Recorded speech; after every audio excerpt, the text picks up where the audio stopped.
Good morning. So the meeting of our Committee, Academic Affairs, Student Life, and Athletics Committee is called to order, and James Ford will take our roll call. Thank you. Trustee Baker, Here. Trustee Boyd, Present. Trustee Cottle. Present. Trustee Cottle, because you are participating in this meeting electronically, in accordance with TCA 8-44-108C3, there are two questions that you will need to answer for the record. First, are you able to hear me and the other trustees clearly so that you can participate in this meeting? Yes.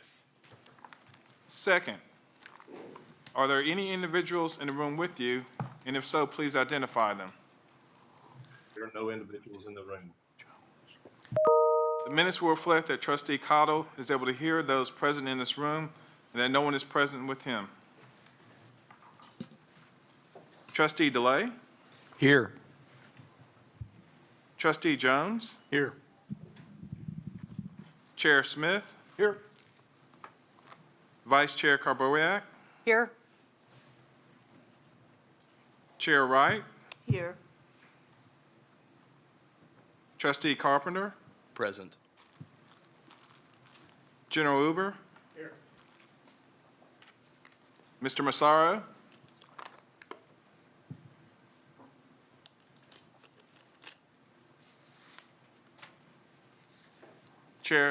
Madam Chair, we have a quorum. Okay, thank you. And Chairman Smith has a part of the agenda. I'd like to welcome Bill Jones, our governor's newest appointee to our board. And I want to let you, a couple of things that we've talked about, so it's not cold turkey. I'd like for you to be on every committee that you want to be on. And you need to let Pat know which ones you don't want to be on. Otherwise, we'll just need you on all of them. I know you're going to bring great expertise to our group, and we welcome you. And afterwards, make yourself at home. More than 3 sugar cookies, you get a W-2 on. Deservedly so. I've been threatened on my pens and W-2 that I'm going to get billed for them. So be aware of that. And thank you. Feel free to participate as a full member, and I appreciate you taking your time to invest with us. Well, thank you, Chairman Smith. I appreciate those kind words. I'm sorry Pam's got to apparently shepherd me through my first meeting, so I will try my best to behave. But I look forward to serving under your leadership as well as with the rest of the board. It's a great institution that does great things, and I'm happy to be a part of this board. Thank you for serving. Yes, sir. Great, we're delighted you're here. Thank you, ma'am. All right, so our first item is approval of the minutes. Do I have a motion for approval of the minutes? So moved. Second. Okay, and is there any discussion? Okay, then we will take an individual roll call. Trustee Baker, Approved. Trustee Boyd, Approved. Trustee Cottle, Approved. Trustee DeLay, Approved. Trustee Jones, Approve. Chair Smith. Approved, but I have a comment. As part of the minutes, we are to receive a report on the annual progress of each new program. And I don't need to know today, but I'm assuming that'll be a twice a year. I mean, programs don't change every month or every quarter, but when should we expect? I've got the first one this morning. And we get another one after, I'm guessing after we know how many students we're going to have. I'm talking about in the fall. You're talking about academic? I think Dr. McPhee's on the line. You're talking about updates on academic programs or update on enrollment? Annual progress of each new program. Well, we do that in relation to the THEC reports that we have to submit annually. Now, I can't remember, I'm looking at Amy, what month those go in. So, yeah, well, I'll have an update on proposed programs. I thought that's what you're asking about here in a minute. It'll be the next round of committees that you'll get copies of the THEC reports that we do. I just want, I want the minutes of this meeting to show that you're going to give us 2 dates a year, not 4. I mean, but 2 dates a year in which we're going to talk about, we've got this program, there's 26 people in it, takes 50 to break even, or 26 and 10 break even. I mean, I just want to make sure that we have a date certain where we can expect to get a report. I will pull out we have a calendar in conjunction with Chair Wright and make sure that that's on whatever months Yeah, makes the most sense. That's all. I for just those want to meetings. make sure the records. Yes, sir. We're getting we won't miss it. Right. Thank you. Approved. Vice Chair Carboyak, Approved. Chair Wright, Approved. the motion carries. Right. And I know as a follow-up to what Steve said at our last meeting, I think you may possibly requested that, and Dr. McPhee said it was easily available, so we'll get a schedule on that. Sounds great, as Provost Burns said. All right, approval of tenure and promotion is our next action item. Provost Burns will present. Thank you, Chair Wright. Good morning. June is the meeting each year that we bring to you a list of folks who have gone through our tenure and promotion process, and you'll see a list in your board book. As a reminder, this is an exhaustive review that really takes from September of the previous year up through the June board meeting when you, we hope, approve our recommendations. It goes through multiple steps at the department level, at the college level, in my office, and then by Dr. McPhee. So this is quite an elaborate process, and for the faculty, it's a big deal. To be hired on a tenure track is not all that common these days, and we do everything we can to support them. Not everybody makes it, but the ones who you see before you have been very thoroughly vetted, and we're excited about the prospect of you approving. Happy to answer any questions on that. Well, I've got a couple, and that is, we got 35 new. How many does that mean we have total, and good practices or what other university, how many is a good number? What percentage Right. of our professors should be and are on tenure? Well, should be is an interesting question for which there's no clear answer. A couple, well, I don't know when it was, a year ago, we brought you comparative data showing us in relation to other universities. Right now, we have, of our full-time faculty, not including part-time adjuncts, 55.05% are tenured. So is that the right number? Is it too high, too low? I don't know. I'm comfortable with it. We've been pretty steady over the years. Going back to 2017, we were at 56.75. So slightly more than half of our full-time faculty are tenured. Well, for the next time, that's another one, just throw a sheet in there about just LGIs.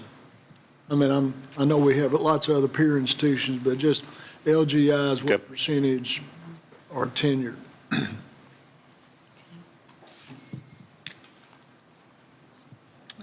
All right, well, first I'll entertain a motion. Is there a motion for approval of, So moved. okay, second? Second. All right, and we'll take an individual, we've already had some discussion. Is there any more discussion? All right, we will take a roll call vote. Trustee Baker, He had to step out. Trustee Boyd, Approved. Trustee Cottle, Approved. Trustee DeLay, Approved. Trustee Jones, Approve. Chair Smith, Approved. Vice Chair Carboyak, Approved. Chair Wright, Approve. the motion carries. All right, the motion carries, and we will move to our next agenda item, which is approval of a new academic program, Bachelor of Science Cybersecurity Management. Provost Burns. Well, we're excited to bring you this new degree program. BS in Cybersecurity Management. It'll be housed in the Department of Information Systems and Analytics. We got two faculty members, the chair, Dr. Tim Greer. Tim, raise your hand. And Dr. Anita Brooks, also from the department. They're really the brains behind the proposal of this degree. And as you know from previous meetings, there's a lot of work that goes on. And then in my office, Dr. Amy Aldridge Sanford is the Vice Provost for Academic Programs. So they're the ones who have shepherded this through. The degree right now is at THEC. In order to try to move the process forward as quickly as possible, we went ahead and sent that there. This board has to approve it before final THEC approval, so we hope that you'll approve that in June. This, if you approve it, will be the only university that has a cybersecurity business management angle to it. So we think that's unique. There, as you probably know, there's overwhelming demand for cybersecurity employees anyway, and we think that this unique element is going to really make it particularly attractive. According to the Bureau of Labor Statistics, there'll be a 35% just in the next decade growth in the demand for cybersecurity folks, and these will be high-paying jobs and well into the six figures. We think that there'll be about 30 majors the first year, and again, you can never predict with absolute certainty, but we think it's going to be a popular program and that enrollment will grow, and when that happens, we'll need to add some faculty members, but we anticipate healthy enrollment. Also, I want to note that in our Department of Computer Science, we also have a concentration in cybersecurity. The two programs take slightly different approaches. The one that we're talking about today is more on the business application side. The concentration in computer science more on the sort of theoretical coding side of things. So we think it's a really good pairing of offerings to go along with the other stuff that we're doing in technology, data science, our longstanding computer science major, and obviously the information science programs that we have as well. So I'm happy to answer any questions about that, but this is something that Mr. Boyd has asked about in the past, and we appreciate his interest and appreciate your support. Okay.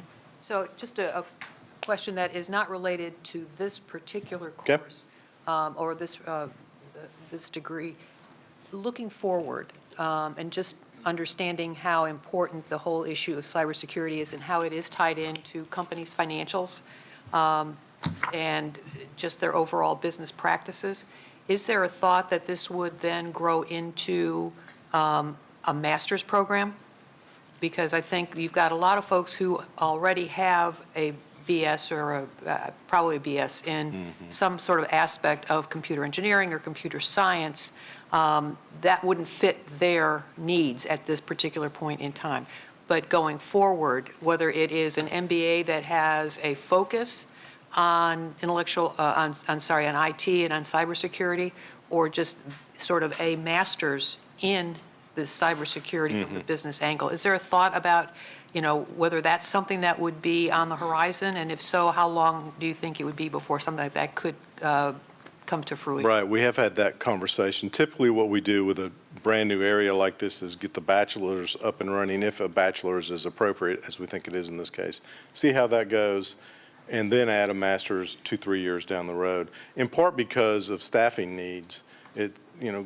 Typically a graduate program is not going to require enough for an entire faculty line on its own. So, but you're right, there are several ways we could go. We could make it a concentration within the MBA. It could be a standalone degree. We have a couple of other degrees that might be paired with. So yes, we've got a really sharp focus right now on master's degrees, seeing the growth in the graduate enrollment as being key to our sort of overall health of our enrollment. So don't have a specific plan for it yet, but we'll definitely keep an eye on it. Thank you. From my perspective, this makes all the sense in the world, but I'd love to hear some comments from Dr. Clark about her life experiences and the demands for this kind of program.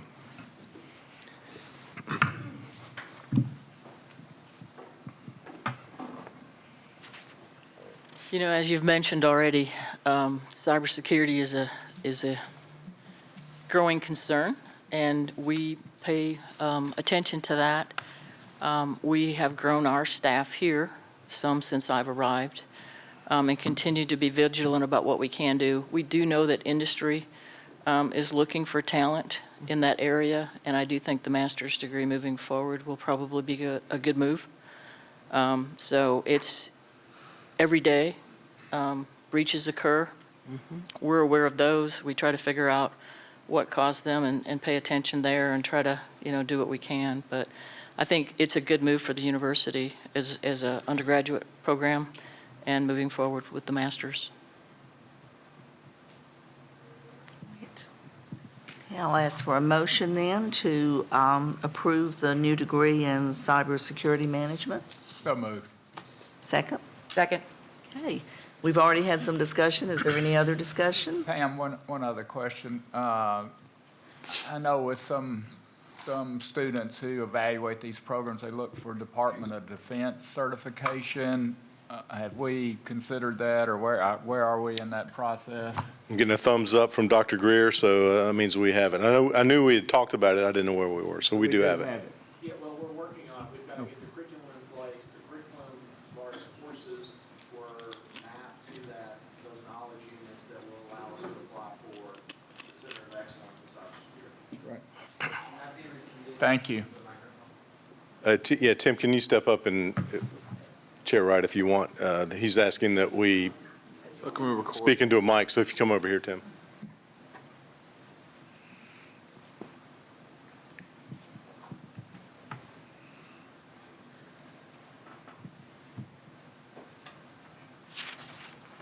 So when Dr. Nita Brooks and myself and the rest of the faculty were working on the curriculum, we used the Center of Excellence curriculum map knowledge units as far as putting in our courses for that proposal. So once it's approved and we get our courses in place, which will be probably August, we'll get them into Curriculog and we'll get them through the approval process. We'll submit an application to be listed on the Center of Excellence. Thank you very much. Thank you. Any more discussion? Okay, roll call vote. Trustee Baker, He's still detained. Trustee Boyd, Approved. Trustee Cottle, Approved. Trustee DeLay, Approved. Trustee Jones, Approved. Chair Smith, Approved. Vice Chair Carboyak, Approved. Chair Wright, Approved. Chris, motion carries. Chris. Okay, thank you. So we've complimented the university and before on identifying these areas that are so important. So congratulations and thank you one more time. All right, we now have, Can I just, Chair, I just say that passing around is a update. I believe Trustee Boyd and maybe the chairman and Dr. McPhee had a conversation about letting the board know. We come to you at the beginning of the program process, and then at the end, as we just did with the cybersecurity degree. This is an update on where we are. It's a lengthy process, and if you have any specific questions, we'll be happy to talk to you about it, but it takes a while to go through this. Even in an expedited case, as this BS that you just recommended approval for, it takes about a year. So THEC has a different definition of what expedited means, I think, but anyway, thank you. all right, so we will now move on to information items. We have 4 information items today, and due to accommodating some schedules, if no one objects, we're going to move the athletics report to the first information item. Lee DeLeon, thank you.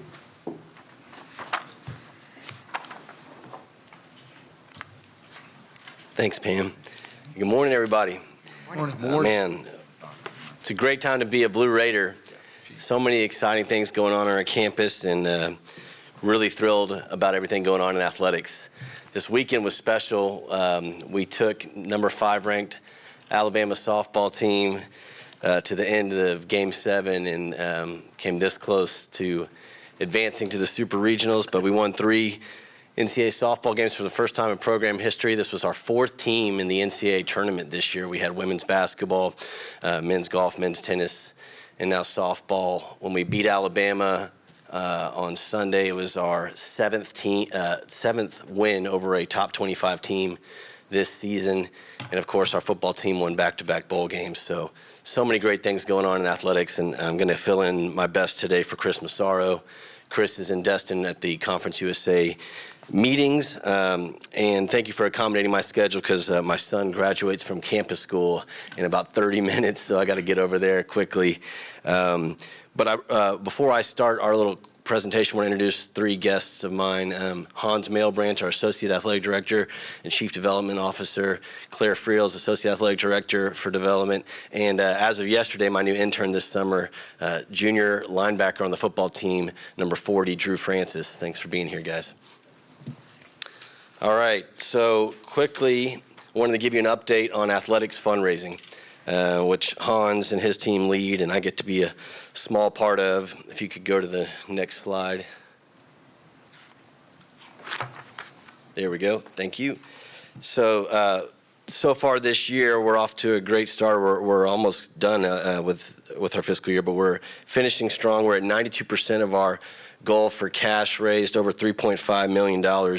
However, we got our largest gift in athletics history this year, a $16 million planned gift. So when you include that, we're almost to $20 million this year alone.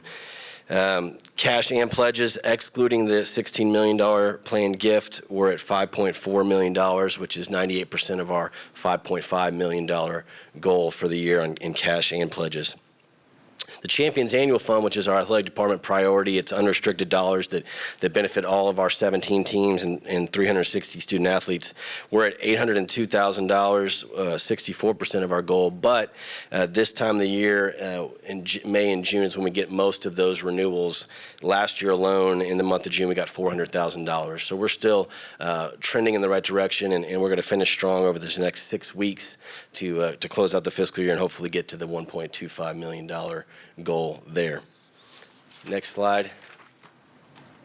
Legacy giving, that's what we call our major gift fundraising efforts, really focused in three different areas: the Build Blue Fund, outdoor tennis, and Peterson Plaza.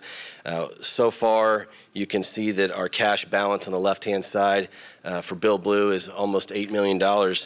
Most of that fund is invested thanks to JB and to Steve and to Alan and Joe Bales. We're getting about $28,000 per month in interest off of that fund, which is great. Yeah, very, very positive. Outdoor tennis, we're over 2.2. Peterson Plaza, which hopefully will start this summer, we're over 60,000. So all-in cash received for those three funds is $11.5 million. If you look on the right-hand side, the top right, that's the most important thing that we track on a daily basis, and that's our progress towards our $20 million Build Blue campaign goal, which includes cash, pledges, and even verbal commitments. We're at 18.3, so 92%. Really proud of that number because if you remember, we started with a $15 million goal. So we've already increased it to 20, and we're almost there. And once we surpass that, I'm sure we'll increase it to 25 and keep going because we've got to keep the pedal to the metal. But we're trying to capitalize on the momentum around our athletic department right now, and a lot of people, including several people in this room, have stepped up in a big way. And on Friday, we asked for a $3 million gift that would get us above our $20 million goal. We feel very confident that that's going to come back with positive news here shortly. Next slide. You know, we really wanted just to show you from an activity standpoint. In fundraising, there's a strong correlation between activity and production. So the more visits that you have, the more money that you raise. And so this year alone, between Hans, Claire, and myself, the three of us, we've had 102 meetings. Now, that's not just, we've had a lot more meetings than that, but that's major gift conversations. When we're meeting with someone to talk about a gift to the Build Blue Project or a major gift. And so we had a goal of 100. We're already at 102. We've had 57 major gift solicitations. A major gift is $25,000 or more over 5 years. So we've asked for 57 major gifts. And then the Sapphire Circle is a new group that we launched this year for major gift donors to athletics. Again, $25,000 or more. And we had a goal of 75 Sapphire Circle members, and we're already at 83. So that does grandfather in people that gave when the Build Blue campaign launched. So that's not just this fiscal year. That goes back a few years. But 83 is a really, really strong number. We're off to a great start in year one of the Sapphire Circle. And then our last slide, we just want to give you a quick update on the construction timeline. So the outdoor tennis complex, if you've driven down Middle Tennessee Boulevard, you can see we've made tremendous progress there. $7.1 million facility. We had our groundbreaking event on September 15th, and we are right on time and on budget there for a November open of the facility. So we're almost there, and we're really excited about the progress that we've made, and we should have that thing completed in about 6 months. And then the Student Athlete Performance Center, the SAPC as we affectionately call it. And we had our groundbreaking in January, as you remember.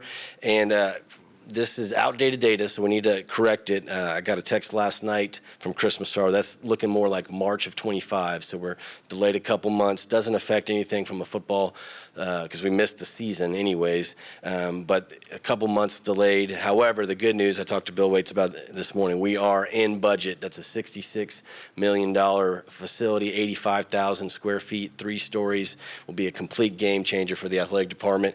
And so we are delayed a couple months. It's looking like March of 2025 if you want to update your presentation. So that's all I have. Again, exciting time to be part of MTSU athletics. The Blue Raiders are getting it done on and off the field. Student athletes like Drew Francis are everywhere to be seen, and they represent us well. As you saw our softball team this weekend, they represent us well, and I hope that they're making you proud. Thanks for your time this morning. Right, thank you, Lee. We want to get you to your graduation. Yeah. Is there any question for Lee before? I've got a comment, but I think Bill, it didn't really occur to me until long after I'd been chairman. There's not one penny of taxpayer money there. Right. I mean, there's not one penny of taxpayer money there, or in Murphy Center, or, I mean, so that's something we need to crow and boast about. Good job. Thank you. Thank you. Thank you, guys.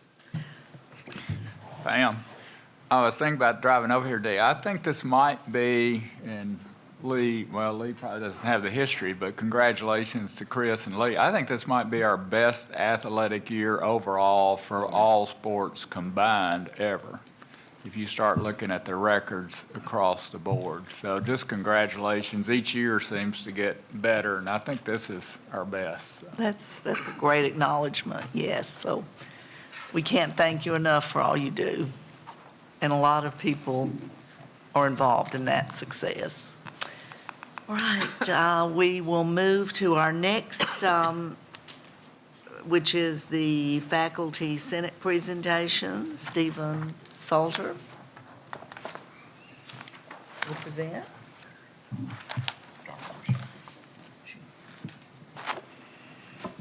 Good morning. Good morning. That's all I got? Come on, I mean, I'm Catholic, I'm used to being shunned, but I would at least expect a good Baptist welcome, you know? Good morning. Thank you.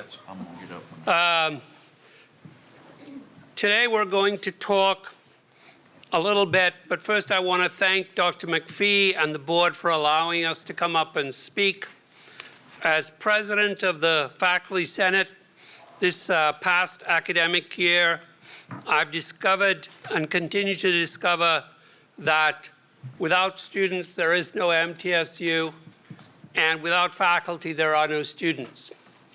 And the commitment of my faculty to the process of enriching students has been immense and overwhelming. And I say this with 30 years of experience, including 8 years as an Aggie. So I am the elect of God, I'm sorry. As an R2 institution, with the hopes of becoming an R1 institution, we also recruit an increasing number of faculty who are bound and determined to increase MTSU's reputation as a center of research and thought. But they're also, unlike many other schools, bound and determined that they will share this research with the students, and the students will actively participate in the discovery of new knowledge. As we talk to employers, all we are told is, please don't send us the same stuff. We want somebody who can solve problems from day one. And part of that process is getting the students to do research and to discover how they ask the right questions. So to briefly talk a bit about the students, I want to present to you 2 word clouds.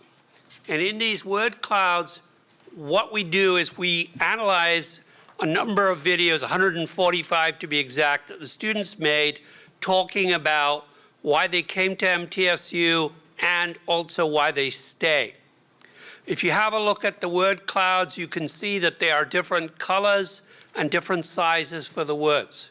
The largest words and the ones in blue are the ones that matter. And so when we look at why students come here, the level 1 and level 2 outcomes are, first of all, the programs. When I look into the detail of the programs, I find that the students are entranced, and that's not too strong a word, entranced, with the idea that they can do accounting and religious studies. Perhaps after they finish doing accounting, they may need some redemption. I also find that the students love this location.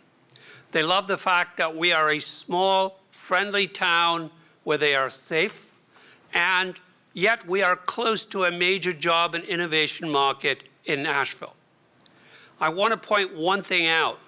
Tomorrow or later today, you will be talking about tuition increases and so forth, and I know there will be some guilt associated in this sense. We always try to be the best price, and yet when we look at what the students are saying, they're saying it is important to be affordable, but that is a level 3 outcome. What we really need is continuing work on programs and continuing work on keeping this a friendly, safe campus. Now, why do they stay? Once they come here, the reason they stay, the 2 major reasons are, 1, again, the whole idea of this being a welcoming campus. I had one student comment, she said, I came from a small town and I was afraid. And I came here and I found that this was a family. And that is part of a welcoming campus. They talk about the various clubs and associations they can join. That's a welcoming campus. One student seemed to be focused on the fact that he could have his food delivered. He considered that welcoming. But the other thing, and one of the points I want to make here, is they love the supportive faculty. As I've said again, I've worked for 30 years in different organizations. I have never, and I repeat that word, never been at a place where faculty care so much about students. To come to a state institution and find myself in classes of 10 or 15 people or even 20 people, and to care about the students is so different from what I've had at least 2 other institutions where I would expect to be in a class of 50, and when the class ended, I'd expect to go home and do more research. So that's well done to the culture of MTSU. Now, I think I've talked enough, and what I'm going to do now is to turn this over to 2 of the people who make this happen. The first one is Patrick Ritchie, who is a faculty member here at MTSU and is also one of the #1 debate coaches in the state of Tennessee. So Patrick, I'll turn it over to you.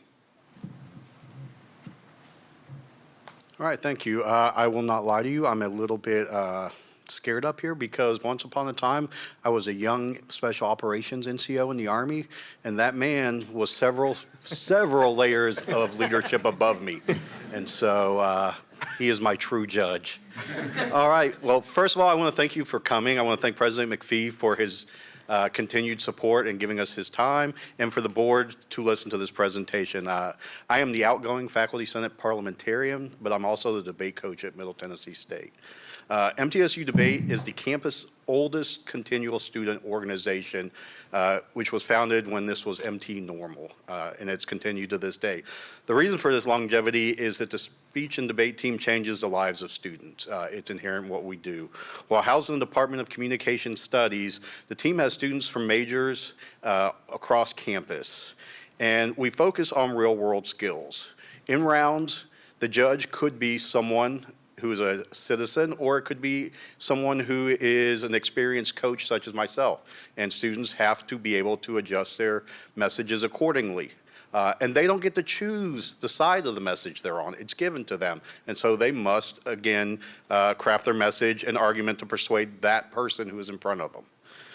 These are the same skills that make them successful in the job market. Students gain confidence, they gain persuasion skills, and they enhance their critical thinking skills. We mix this competitiveness with community events. We are the first stop by their choice of the Irish Times national champions from Dublin, Ireland, as well as community partners such as the League of Women Voters. This has made the team extremely successful with over 10 national titles in my tenure since 2011. This team has great retention, great recruiting, freshmen coming in as well as transfers. In fact, today I have to leave to go to Customs because we have an honors transfer fellow coming in from Jefferson State who wants to be a student here because of the debate team. And we stay very active with our alumni. We live by our motto, Veneratio Pro Victoria, honor before victory. Thank you very much for your time. And beside you is a little bit of a token to remind you of us. A carabiner, for the young students, we say a soda opener. You can interpret that as you will, and a pen. I'm willing to answer any questions at the end of this, and I'm going to turn this over to my colleague. Thank you.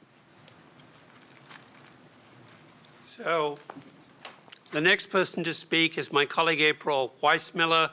And April is a cancer fighter and researcher. She's part of this new wave of scientists and others that we're bringing to campus. And we were able to steal her from Vanderbilt. But also, I have to tell you, she's a refugee from California and appreciates having finally found a good place to live. Thank you so much for the kind introduction and for the invitation to be here. I'm also very excited just to generally give you a very brief overview of what my lab does and how we think that research is impacting MTSU and how we think it actually is just reaching beyond the university as well. So I'll skip over the introduction since Stephen already talked about it. What I wanted to start with, and this first slide is just here to remind you that cancer, which is what I research in the lab, is an issue that's still not resolved, and the number of cases and the number of deaths continue to be on the rise even by the numbers you see here. So what we study in my lab is we study the cells that make up the tumor mass that you see here in the picture. We're really interested in figuring out how these cells become and then maintain their cancerous state. We think if we understood how these cells maintain their cancerous state, then that would be the best way in order to prevent them from acting as a cancerous cell. So if you're going to boil sort of that down to my research program, we study the molecular mechanisms of cancer processes. This is just a very fancy way of saying if the cancer cell was a car, we're sort of like the mechanics, that's the mechanism part. We think if we can get inside the cancer cell at a very molecular level, we learn how this cancer cell is circuited, we learn the new connections it's making, we basically figure out how the engine is running, then we'll be able to disable its ability to act like a cancer cell. In terms of the cancers we study, we typically right now at least study rare and deadly cancers with few treatment options, although you could say that about many cancers that they're deadly. We have 3 projects in the lab right now in the cancers that you see here that affect children, infants, and young women. And just to give you an idea of the typical 5-year survival rate for a patient who walks in with any of these cancers, the 5-year survival rate is 20 to 50%. So what that means is these patients have about 20 to 50% chance of surviving past 5 years. And so the impact of this actually is pretty high from the society perspective. We think that MTSU is benefiting society greatly because these are rare cancers. Big pharma drug companies are not going to be very interested in working on these cancers due to the small market size. And so a patient, pediatric or young adult that has the diagnosis with this cancer is sort of depending on academic research to uncover new therapeutic targets or any new therapeutic avenues. Because of that, there's also a high revenue impact for the research in terms of Cancer Research Foundation's funding the work and also the NIH. In the first 5 years here, I've acquired about $800,000 to run the research program. Most of this, as you see, goes to direct costs. That's paying for the direct research costs, the people doing the work. But then a portion of this always goes to indirect costs. This is a percentage of the direct cost that feeds strategically back into the MTSU research environment and also the general sort of research structure that we're trying to grow at MTSU. And then finally, there's a large student impact of performing this research and a workforce development impact. I'm only finishing my 3rd year here, so many of the students that I sort of numbered here are still in the lab doing the work. But for those that have left the lab, you can see that they filter into a variety of different positions, including medical schools, master's programs, PhD programs, and then some stay in the Tennessee area to directly join the workforce in the science field. And so that's sort of the research program in a nutshell. And I will turn it back over to Stephen for any questions. Thank you. Thank you so much, April. Would anybody like to ask questions either of the panel or myself? I suggest you ask the panel. They have better answers.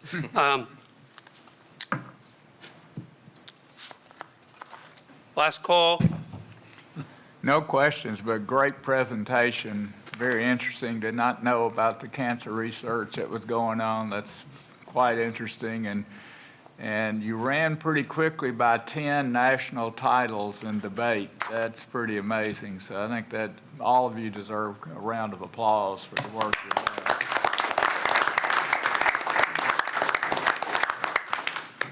Thank you very much. My mom always told me, always thank the audience. It'll do you good in the future, and she was always right. Thank you so much. Well, thank you. Thank you.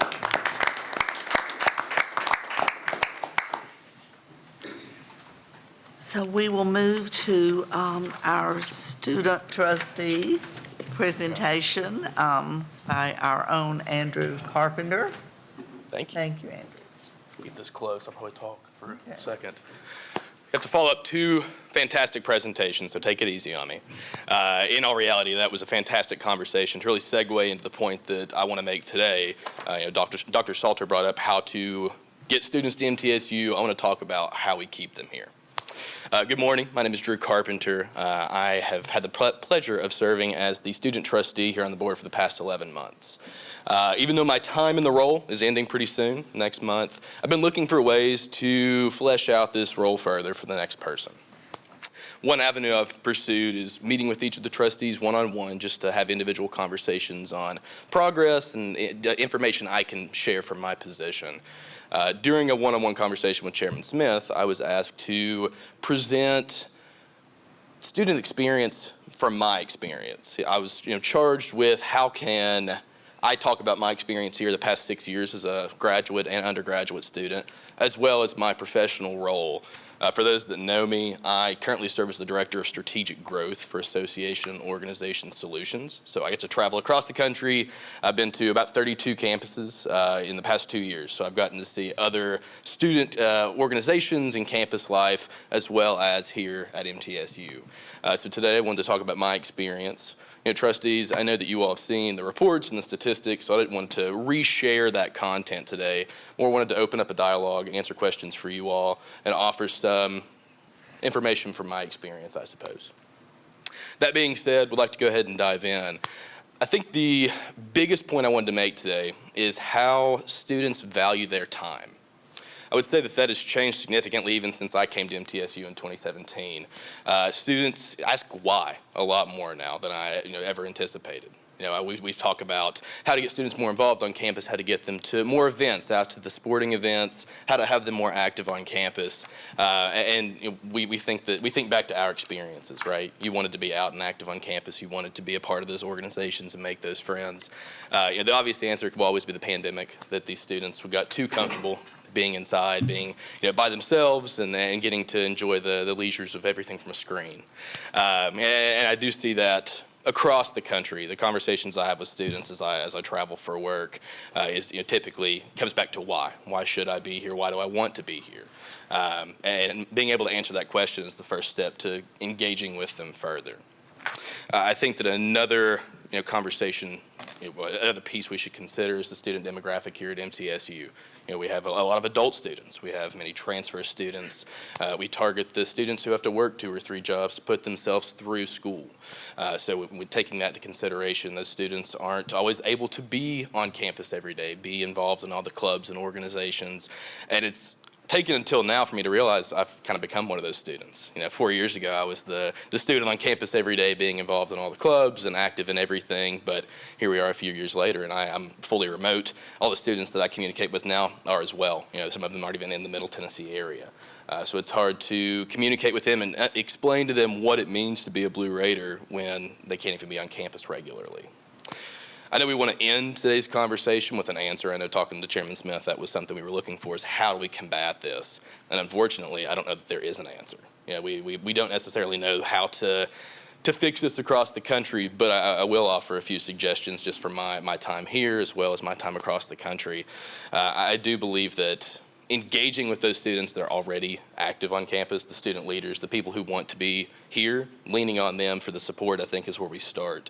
And being able to, support them to bring in those future students, having them more active with us as we travel the country and the events that we host as MTSU to draw in more students.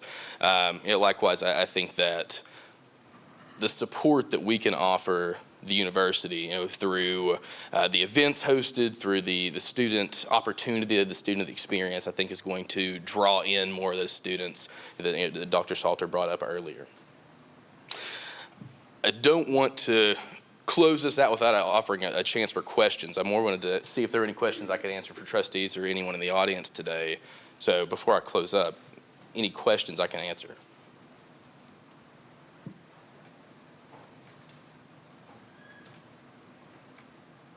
Well, thank you. I want to thank Dr. McPhee, Dr. Sells, and Dr. Leslie Merritt, who is the former Greek advisor here at MTSU, for taking time to communicate with me and help me kind of build a foundation for this conversation. And I appreciate everyone's attention and feedback. Likewise, happy to answer any kind of comments moving forward. Thank you. Andrew. Yes. In your travel, fraternity, sorority, Greek life, how do you compare? Compared to other campuses? Everyone's a different beast. It really depends. Like I said, I've been to, I think, 32 campuses in the past 2 years, and being out on the campus, seeing the Greek community and compared to the campus community, there's always the differences and similarities. You see the size comparisons, the number of groups, the demographics. I guess compared to other campuses, I would say that we have a pretty active campus community, or Greek community rather.